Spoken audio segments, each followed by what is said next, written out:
Representative Spiros.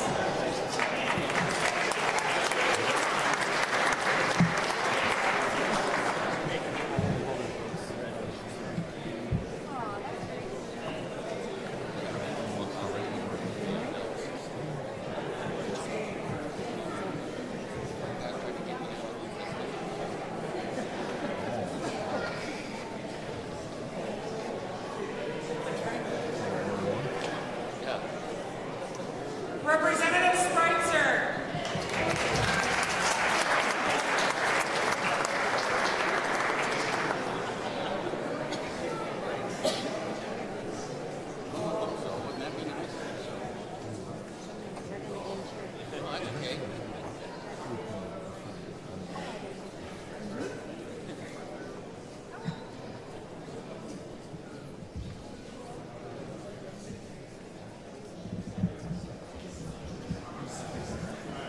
Representative Staff Schultz.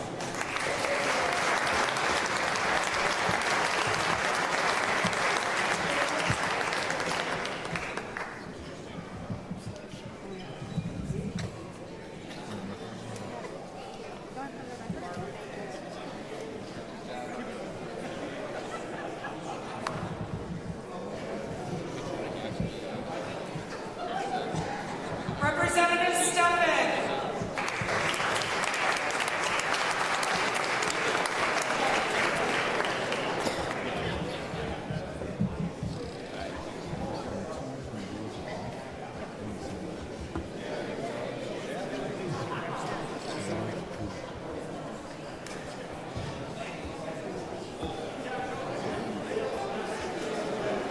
Representative Steineke.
Gary, all right. Yeah.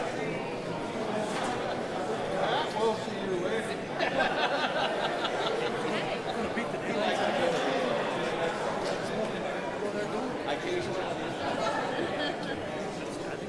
Representative Ismael.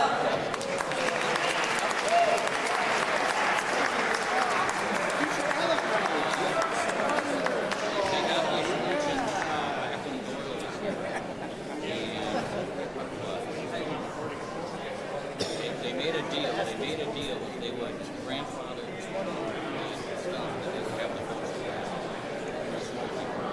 So they grandfathered with it.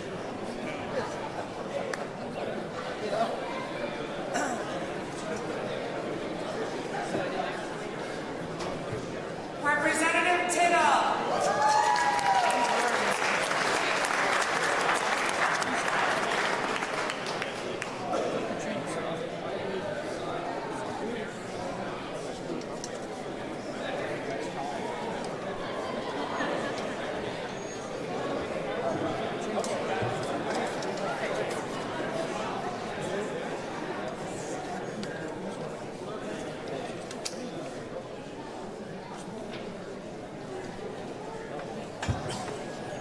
Representative Triana.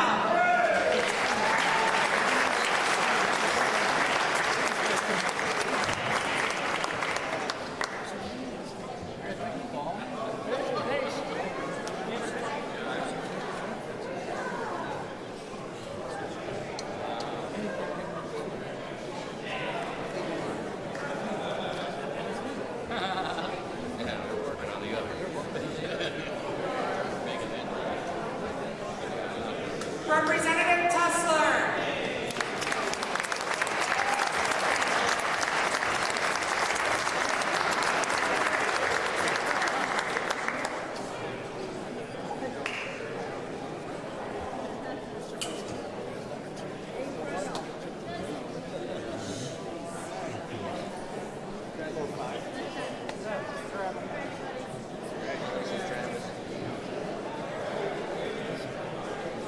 Representative Vandermeer.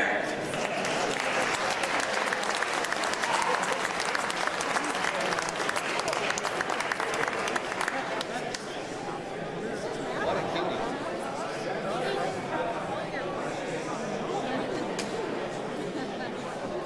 Wow, she's so good. I would have figured her out. She's still young.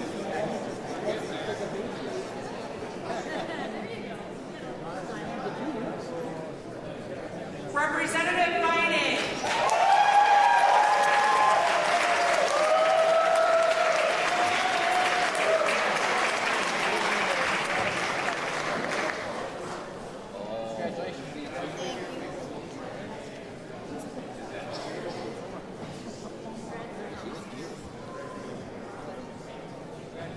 Good job, Nancy.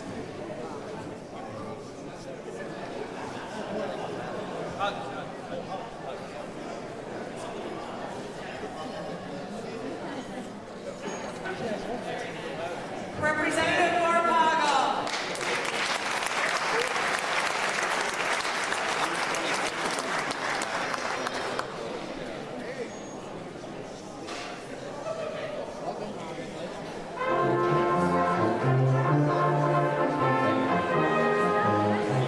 Representative Voss.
just double tapping. That doesn't make any sense. That's what I'm saying. You're going insane. Okay.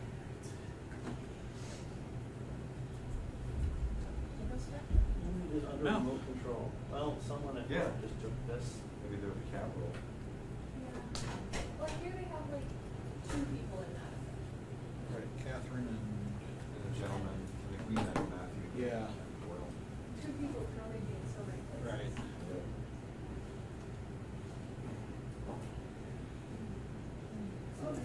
So students. I think so. Yeah. Is anyone getting internet with the game guest? Yep. You are? You have to open that network login page, Amanda. Should prompt you. And there's Hi, Catherine. guys. Hey, we were just talking about you. Good to see you. Nice to see you. How's Spectrum going? Love it. Yeah. Let's Come on, just get Andrews. in here next to Matthew if you want. Yes, yes. Nice to see you. Hey, Catherine.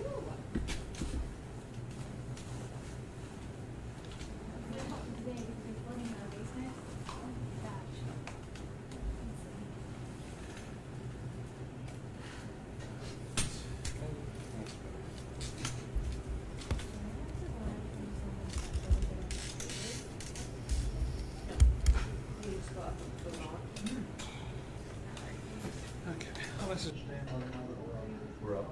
Okay.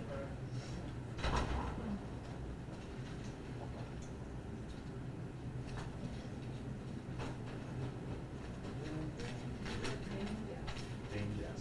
Yep. Hey, we're up. And we're on TV. You know? Oh, You might, I was getting my mind. Yeah, I see it, but it just doesn't give me any internet, yeah. Oh, goody. Wonder where- It's the Dane guest, not Dane net. Oh, Dane yeah. guest. Oh, mine's not on it. So I done Dane net. Let's see. I frequently have issues getting In Dane guest. connected Yeah. via Dane Desk, yeah. Fix that.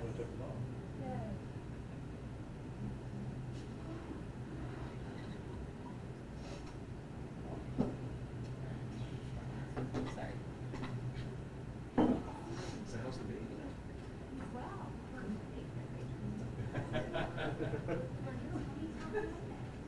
Oh, wow. My gosh. How old is he now, Catherine? 4.5 months, yeah. So he's doing really well. Yeah. You know what's coming up? Frosty Ball. Oh my gosh, I know. Are you going this year? I hope so. I'm hoping to go too. We can find a babysitter. That's the hard part. That's what we found out last year. That's what he told us. Frosty, right? It was that. Yeah, exactly. Oh my gosh, it's been like a whole year. There's a fun, embarrassing moment where in the newsroom, as I was like editing it, I just started like, well, I started bawling and then I went up to Jen and I was like, we have to open the package with this last call. And I was like, I couldn't speak, go straight. I had problems last night with you, I just thought you were all over, I was like, I did it. Right.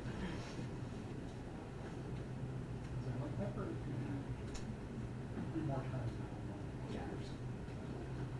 And since it's like the first big city, we will like cut a nap pack of it. And that was like an emotional Are journey. you connected to the Wi-Fi? Oh, that is. Yeah. Oh, no, just for my own personal, like, I put it on my Facebook. Oh, I guess I could have shared it with the morning show. I could have downloaded it off my Facebook page. Oh. The network, this is connected to it? Yep.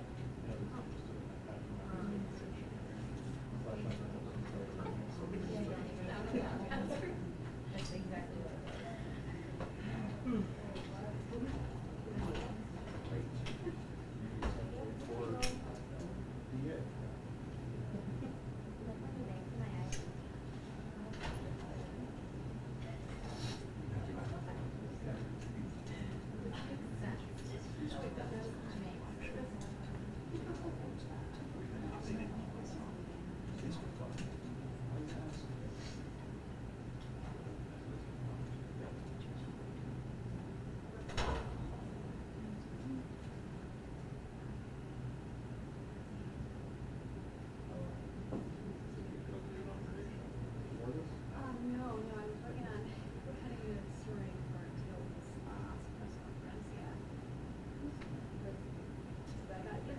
Jersey on that one. Okay.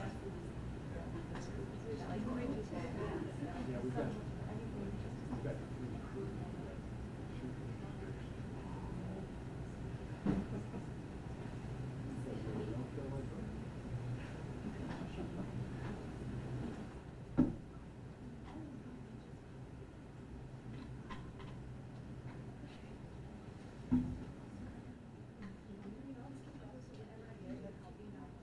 I saw Sheriff Mahoney is here, and I think I saw some DOJ, so I'm not sure. I believe.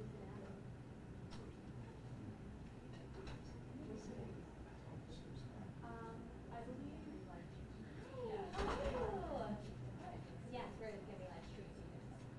And so are we. Yep, yep. And so is Dane. Everybody is.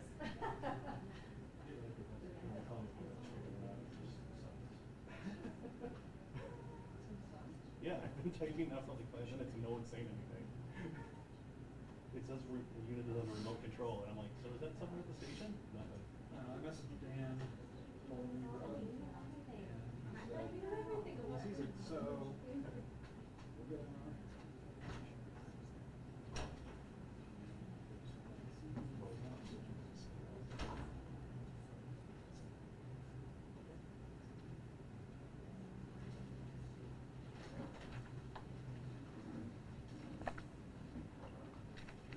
Come on up.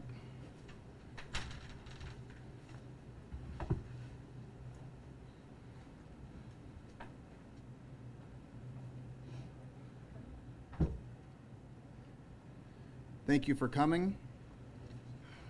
I'm going to have a brief statement. I will then release my decision in hard copy form for you guys to have. I also have what was released by the Major Chiefs, a release on their firearms violence policy, which I'm not sure if many of you have seen, but if you haven't, you can have a copy of that. I think some of those recommendations were picked up by others.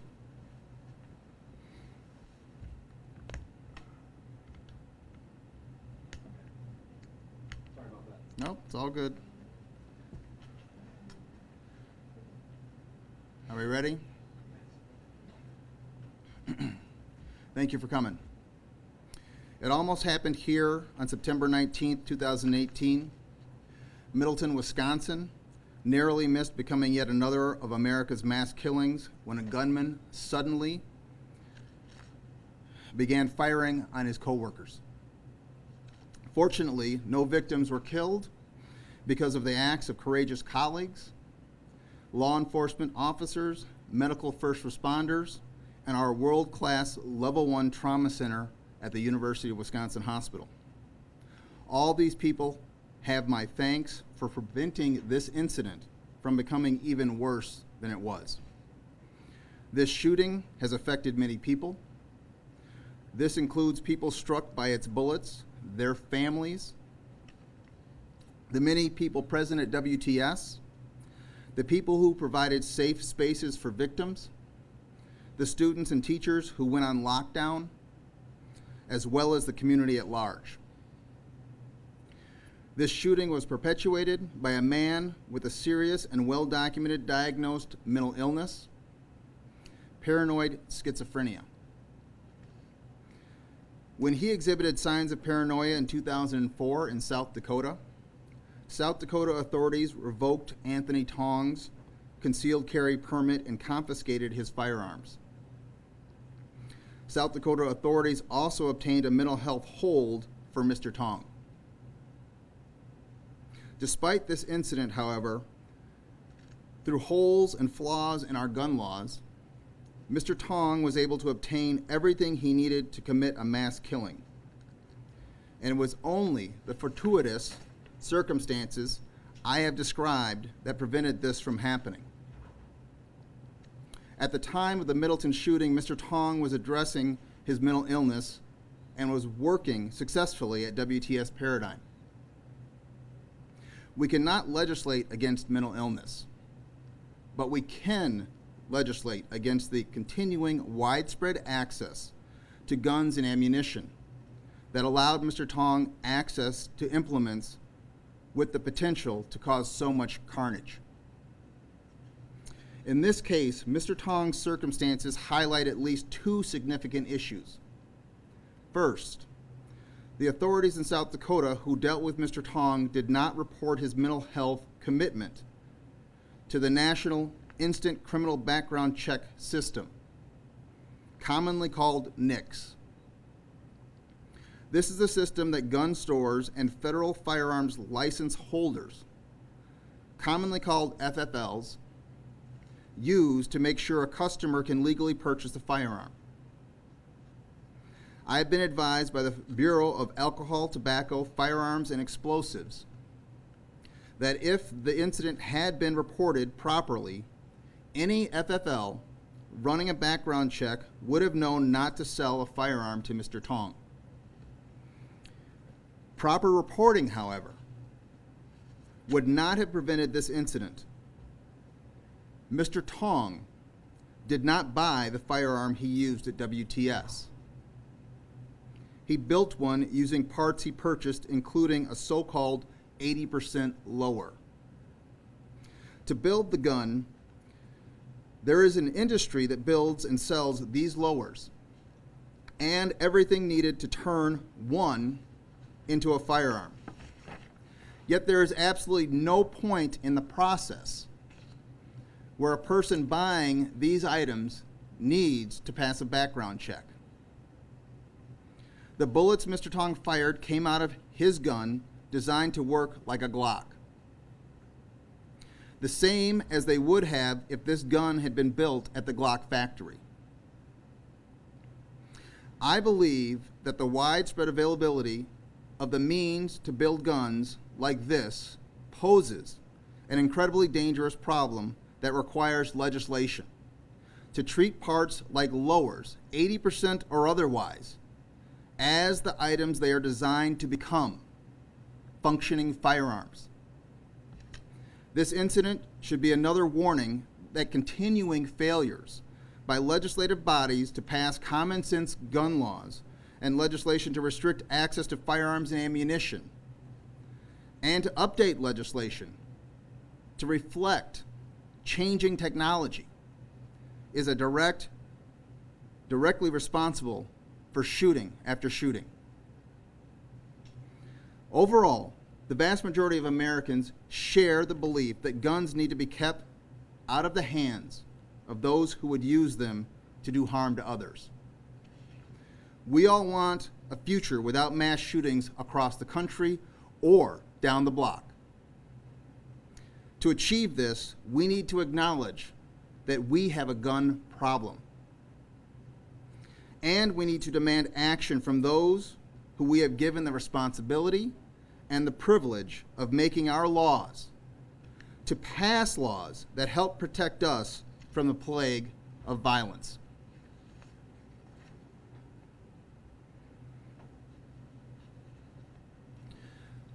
On September 19th, 2 Middleton officers and 2 deputy sheriffs responded to an active shooter at WTS Paradigm. As they arrived, they saw people leaving and fleeing the building. They saw people who had been injured by gunfire. They engaged Mr. Tong. These 4 law enforcement officers fired their service weapons.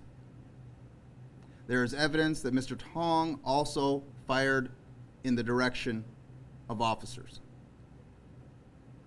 There was 1 shot that hit Mr. Tong in the chest, and it was fatal. There is no way for us to determine which officer fired that shot. But the use of deadly force exhibited by law enforcement in this instance was privileged. Responding to an active shooter who is armed and is not responding to verbal commands to drop his weapon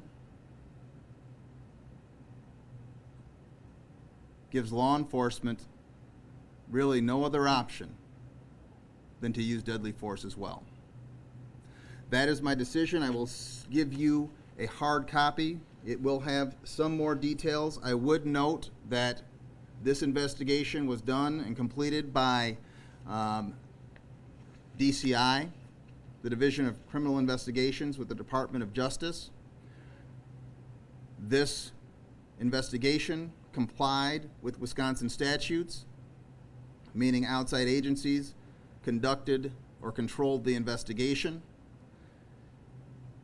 Their practice is also to release to the public their investigation that will be placed on their website. You will have access to that and more documentation that they have collected throughout their investigation.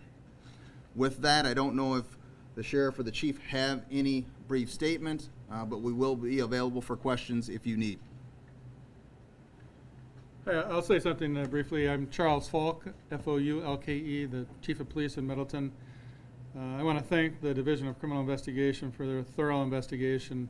I think we're proud in the state of the model that we have when it comes to investigating officer-involved shootings which result in death. Both the sheriff and I have expressed confidence in DCI in their investigations. And once you get a look at the link from their website, you'll see what a thorough investigation it is. The unredacted copy that I got about a week ago is 2,000 pages. That doesn't include the audio and video. As far as the video goes, there will be some video from the business that will be released, redacted video, of course, as well as body-worn camera from 2 Middleton police officers, Officer Richard O'Connor, who was one of the involved officers, and Officer Julie Carbon, who arrived in the building as shots were being fired. Both of these redacted body-worn camera videos are about 20 minutes each, so there'll be a lot for folks to go through, but that will be available on their website. Sheriff? Thanks, Chief. On the morning of September 19th, Chief Folk and myself and a number of other law enforcement leaders across Dane County met for a breakfast. We met for a breakfast at a large Dane County corporation to talk about the prevalence of active shooter incidents across the country and what we would do and how we would prepare our community to respond in the face of an active shooter. Little did we know that as we left the front doors of that business, the tone rang out across our radios of an active shooter incident in the city of Middleton. I remember turning to one of our supervisors asking if there was a live scenario taking place in Dane County, because those things don't happen in Dane County. It was only seconds later that we learned that in fact it was an active shooter incident at WTS Paradigm in the city of Middleton, and that numerous individuals had been critically injured.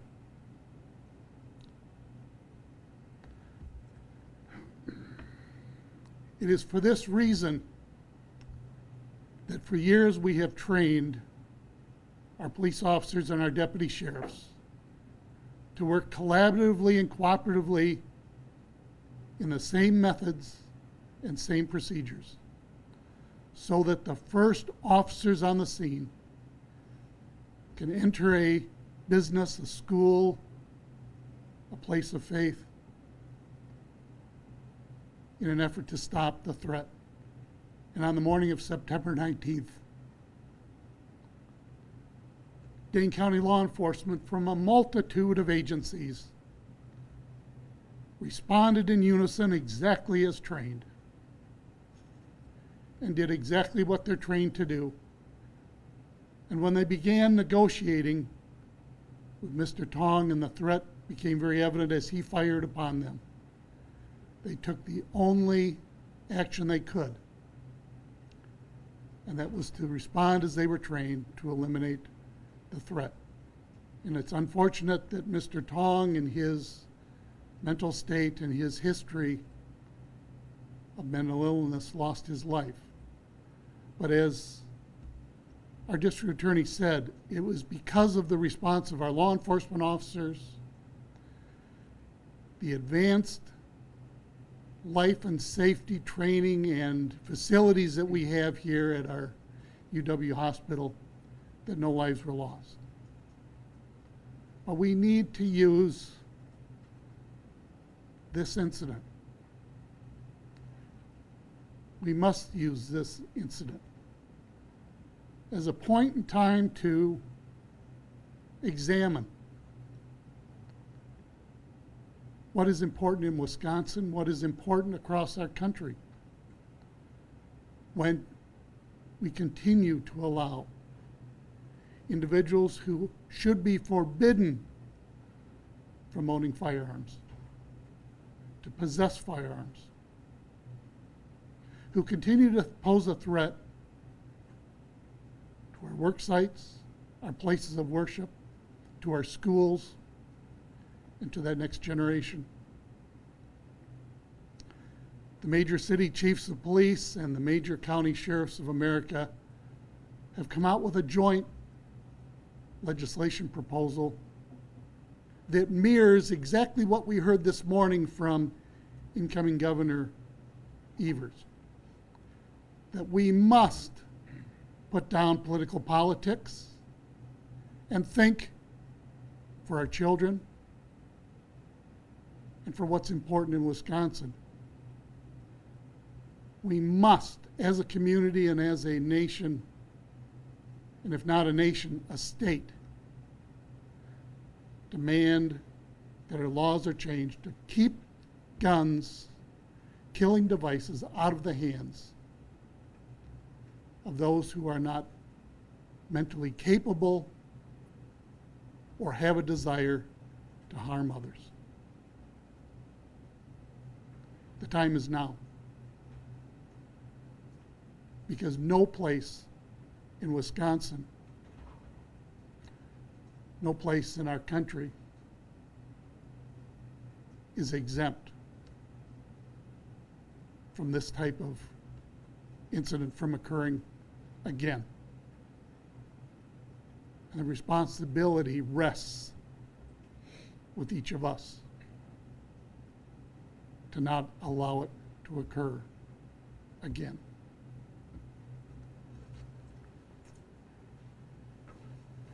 Any questions?